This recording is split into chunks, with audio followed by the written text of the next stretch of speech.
Hi guys! Break time! Pamusta kayong lahat? Sana ay nasa mabuti kayong kalagayan ngayon. Salamat sa patuloy na panonood at suporta sa channel na ito. Bago tayo magpatuloy, gusto ko munang ipaalala na ang tatalakayin sa video na ito ay walang kabastusan at ito ay ginawa for educational purposes only. Layunin ng video na ito ang pagbibigay ng kaalaman at mas maayos na pag-unawa sa relasyon at pagrespeto sa kababaihan. At para maging transparent tayo, ang video na ito ay gumagamit ng AI bilang support tool lamang para sa pag-ayos ng ideya at pagpapalinaw ng mensahe.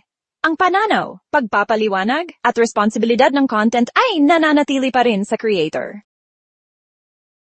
Isang parte lang ang pagtuunan, solve na ang babae. Maraming lalaki ang nag-aakala na para mapasaya ang babae, kailangan ng sobrang effort, lakas, o komplikadong paraan. Pero ang totoo, hindi iyon ang tunay na sikreto. Mas mahalaga ang tamang pag-unawa at tamang pagtuon ng atensyon.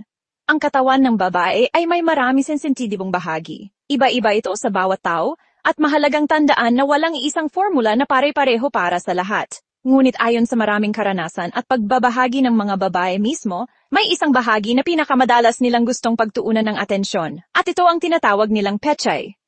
Ang pechay ay itinuturing na espesyal dahil dito mas ramdam ng marami ang pagiging komportable at konektado.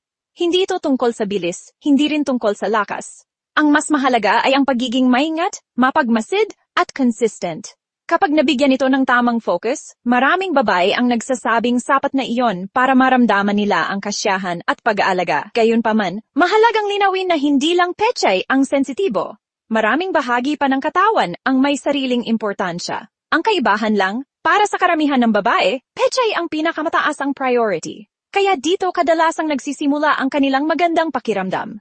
Opinyon ko, sa isang relasyon, mahalagang alam ng bawat isa ang pangangailangan ng partner, kahit pagdating sa intimacy. Kapag malinaw at bukas ang komunikasyon sa kung ano ang nagpapasaya sa isa't isa, mas nagiging masaya, komportable, at matibay ang samahan ng magpartner. Hindi ito tungkol sa dami o komplikadong effort, kundi sa pag-unawa at tamang pagtuon ng atensyon sa bawat isa. Paano gawin ito ng tama? Observe at pakinggan ang reaksyon. Bawat babae ay unique. Huwag magmadali, kalidad ng atensyon ay mas mahalaga kaysa dami. Consistency. Kahit simpleng atensyon lang, basta tama at tuloy-tuloy, malaki ang epekto.